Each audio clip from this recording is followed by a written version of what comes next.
Museum W.R. Supratman adalah salah satu museum yang berada di Surabaya. Lokasinya berada di tengah pemukiman warga di Jalan Mangga nomor 21, Kecamatan Tambak Sari, Kota Surabaya. Pada mulanya, museum ini adalah rumah dari Rukiem. Beliau itu kakak yang mengasuh W.R. Supratman saat masih di Makassar. Tahun 1936, W.R. Supratman ke Surabaya karena alasan kesehatan. Saat itu beliau sudah mulai sakit-sakitan, sehingga beliau tinggal di sini dengan Rukiem, pamannya yaitu Van Eldik, dan juga keponakannya. Merekalah yang merawat W.R. Supratman saat sakit. Hingga kemudian, W.R. Supratman meninggal di rumah ini. Oleh karenanya, rumah ini kemudian disebut sebagai rumah wafat W.R. Supratman. Kemudian, pada Hari Pahlawan tahun 2018, Wali Kota Surabaya Ibu Risma menetapkan rumah ini sebagai Museum W.R. Supratman.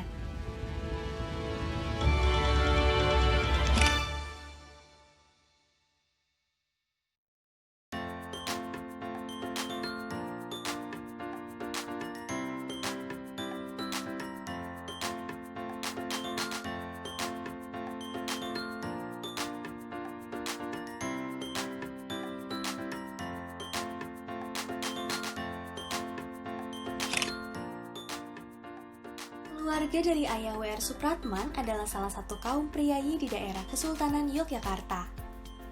Dan ibunya adalah seorang pembantu rumah tangga. Kemudian mereka menikah dan dikaruniai 9 orang anak.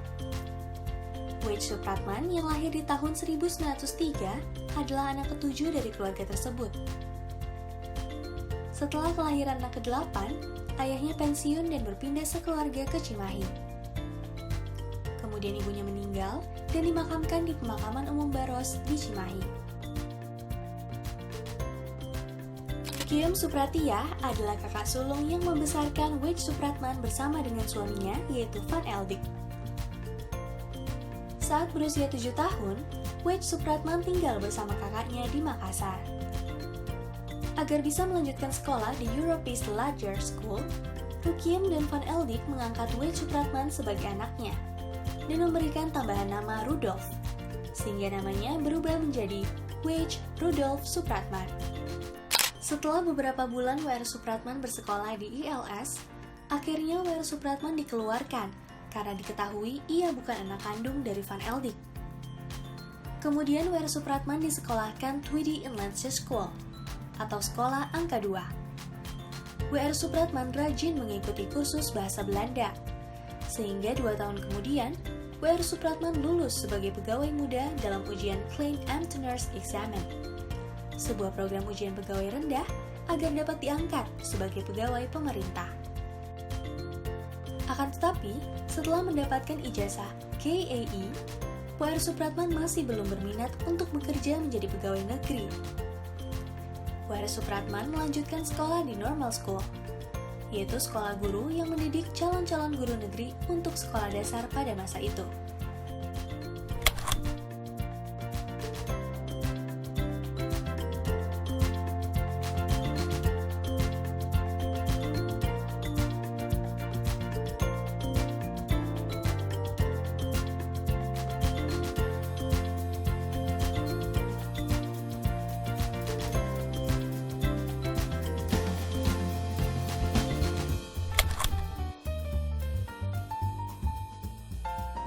Pada tahun 1920-an, aliran musik jazz berkembang pesat di kalangan Hindia Belanda. Sehingga Van Eldik mendirikan sebuah kelompok yang beraliran musik jazz dengan nama Black and White Jazz Band. Maksud dari nama Black and White yang berarti hitam dan putih adalah melambangkan hubungan yang akrab antara bule yang berkulit putih dengan pribumi berkulit sawo matang. Band ini terdiri dari 6 orang pemusik, yang salah satu violisnya adalah W.R. Supratman. Dari mulut ke mulut, Black and White Jazz Band semakin populer dan menarik perhatian berbagai kalangan.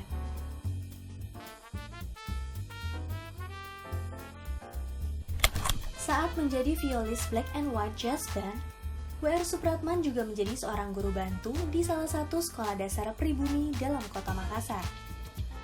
Ia melakukan 2 pekerjaan sekaligus dengan disiplin dan rajin. Namun karena kebajikannya, ia diangkat menjadi guru penuh dan dipindah tugaskan di sekolah dasar yang terletak jauh di daerah pedalaman. Hal ini tentu tidak direstui oleh kedua kakaknya, sehingga W.R. Supratman mengajukan surat permohonan berhenti. Van Eldik juga berjanji akan membantu W.R. Supratman mendapatkan pekerjaan yang layak. Meskipun masa pengabdian W.R. Supratman sebagai guru berakhir dengan singkat, namun hal ini tidak membuatnya berkecil hati. W.R. Supratman justru semakin mengasah kemampuannya dalam seni musik. Baju ini adalah replika dari baju W.R. Supratman. Jadi, baju ini adalah ciri khas dari W.R. Supratman. Pada saat itu, baju ini dapat dikatakan mewah dan elegan. Dan tentunya tidak semua penduduk pribumi dapat memiliki baju seperti ini. Mengapa? Karena W.R. Supratman berasal dari keluarga terpandang, yaitu ayahnya seorang tentara Hindia Belanda. Bisa dilihat di sini, setelannya terdiri dari jas putih dan celana putih, dilengkapi dengan dasi, peci, serta kacamata yang biasa beliau kenakan. Baju ini biasanya dikenakan saat menghadiri acara penting. Beliau pernah mengenakan baju ini yaitu saat menghadiri Kongres Pemuda kedua, tepatnya pada tahun 1928.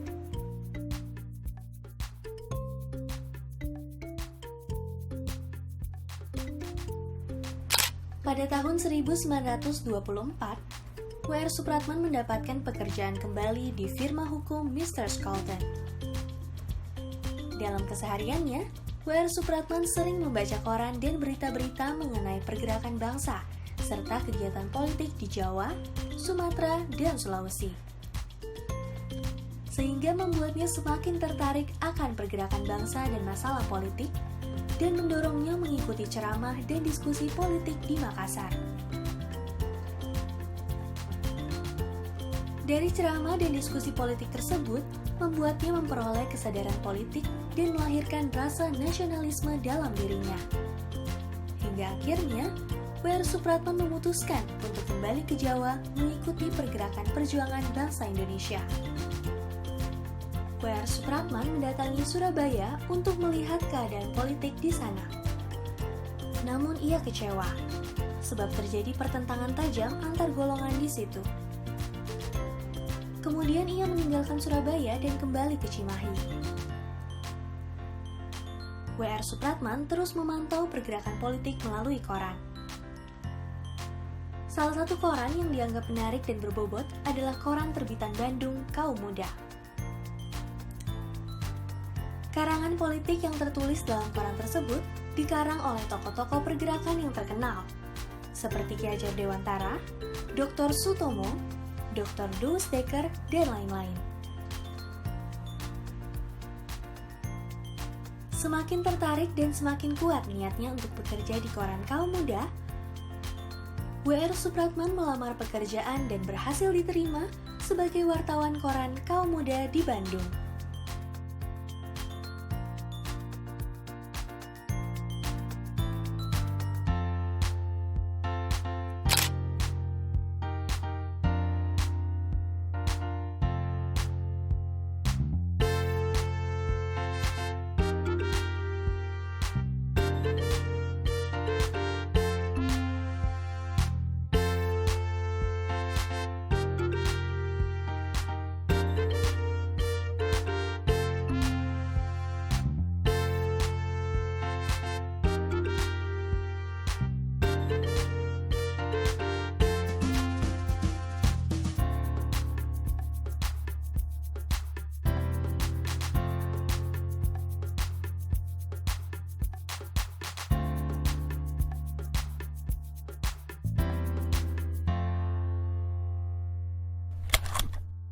Supratman melanjutkan karirnya di Batavia sebagai wartawan di surat kabar Sinpo, yaitu koran yang diterbitkan oleh orang-orang Tionghoa.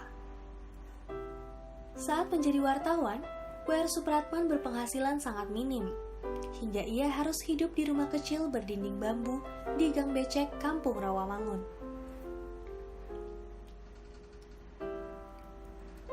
Untuk mencukupi kebutuhannya, ia juga menjual buku-buku bekas. Kehidupannya yang serba kekurangan tersebut sangat berbeda dengan apa yang ia terima saat hidup di Makassar bersama kakaknya.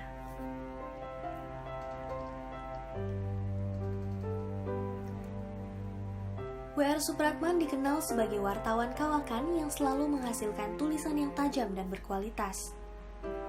Selain itu, ia juga sering ditugaskan untuk mengikuti pertemuan-pertemuan pemuda dan beberapa organisasi.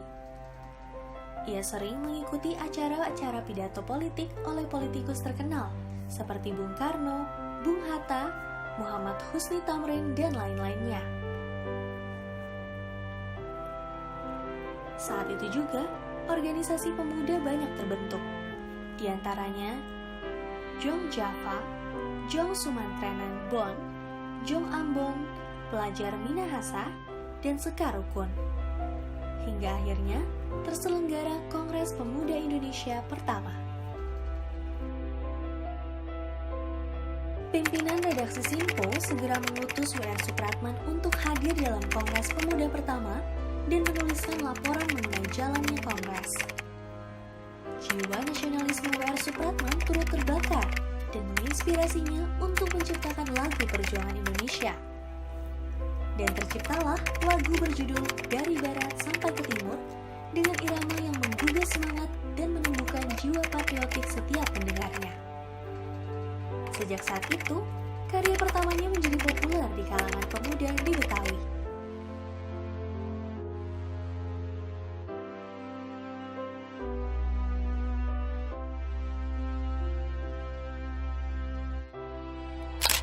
Ketika Kongres Pemuda pertama masih belum menghasilkan resolusi yang besar, maka kemudian diselenggarakan Kongres Pemuda kedua untuk memberikan keputusan yang mutlak. Hal ini membuat W.R. Supratman terinspirasi untuk menciptakan sebuah lagu kebangsaan. Sehingga sebelum Kongres Pemuda kedua berlangsung, W.R. Supratman telah menciptakan lagu kebangsaan untuk Indonesia dengan judul sementara Indonesia. Konsep lagu kebangsaan ditulis dalam not balok dan not angka. Terdiri dari 3 kuplet dengan bait ulangan. Birama lagu 6/8 yang diberi catatan jangan terlalu cepat. Namun, ia tidak berniat untuk segera mengumumkannya. Ia berpikir barangkali akan memperbaikinya apabila dirasa kurang puas.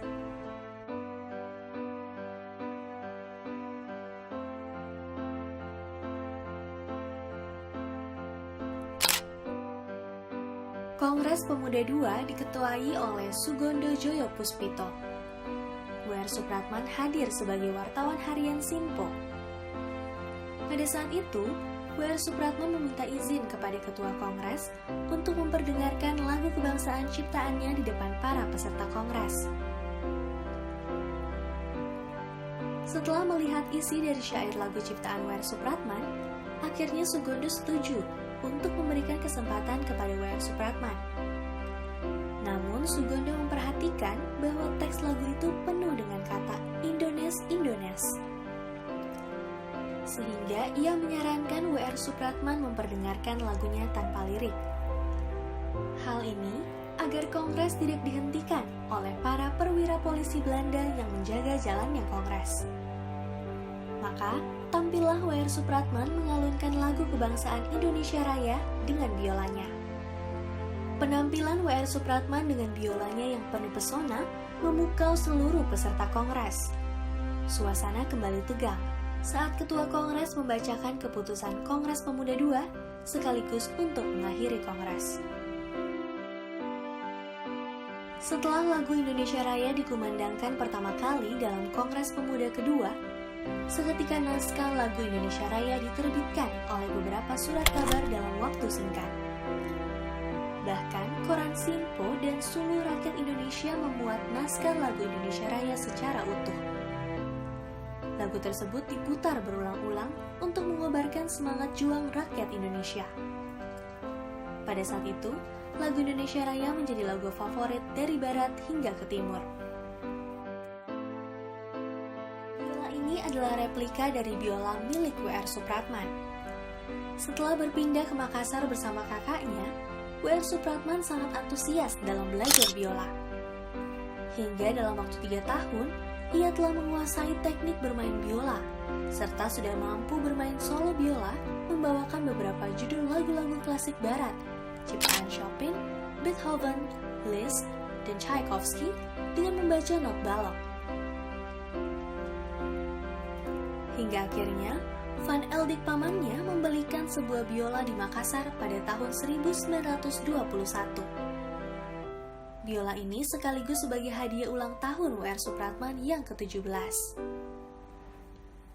Dengan biola tersebut, W.R. Supratman mampu menjadi violis dari Black and White Jazz Band. Tak hanya itu, pada tahun 1924, W.R. Supratman juga pernah tampil di gedung Sociedad Concordia atau Gedung Merdeka Bandung.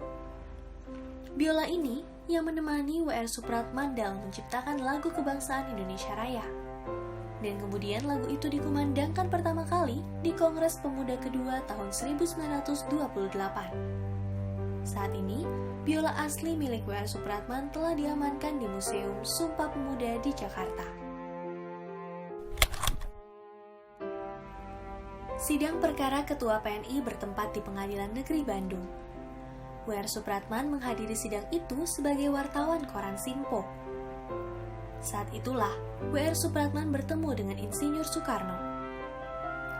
Tepat di depan pintu masuk ruang sidang, Insinyur Soekarno melihat W.R. Supratman, lalu menjabat tangan W.R. Supratman.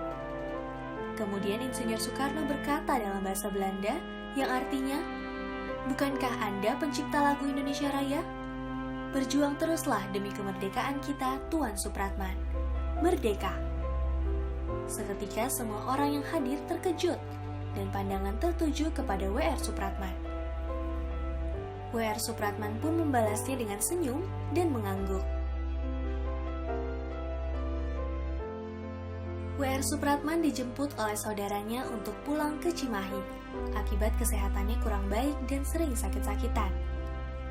W.R. Supratman semakin dikenal sebagai aktivis sekaligus pencipta lagu kebangsaan, sehingga masyarakat Cimahi pun banyak yang mengunjunginya saat berada di rumah ayahnya. Hal ini membuat pemerintah Hindia Belanda terus mengawasi gerak-gerik W.R. Supratman dan keluarganya. W.R. Supratman semakin tidak tenang dan kesehatannya pun tak kunjung membaik. Keluarga W.R. Supratman akhirnya mengungsikannya ke Jawa Tengah. Ia tinggal bersama kakaknya yang bernama Rukina Supratirah di Randu Dongkal, Kabupaten Pemalang. Disitulah kemudian kesehatannya mulai membaik.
Surabaya, W.R. Supratman menciptakan beberapa lagu.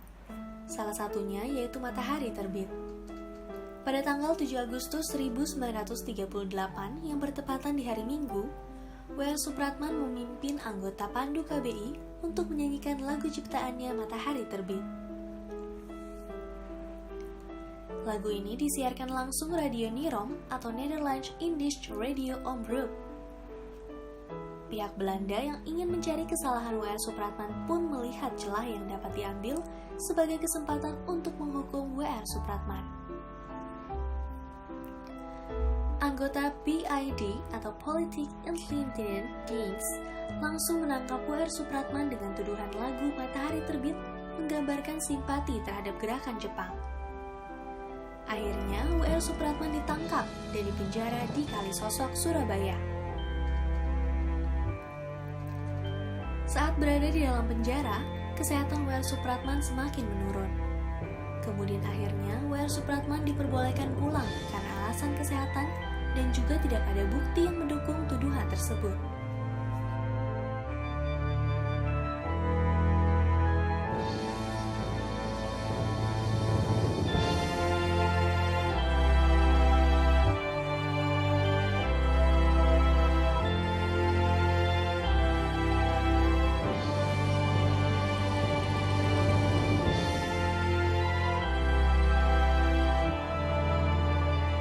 Setelah dibebaskan, penyakit yang diderita W.R. Supratman semakin parah. W.R. Supratman dirawat oleh saudara-saudaranya di rumah kakaknya Rukiem. Beberapa sahabatnya sering menjenguknya di rumah tersebut. Di antaranya adalah Imam Supardi dan Urip Kasansengari, yang merupakan sahabat dan teman seperjuangannya. Hingga akhirnya W.R. Supratman menghembuskan nafas terakhirnya saat masih berada di rumah kakaknya Rukiem.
Nasibku sudah begini.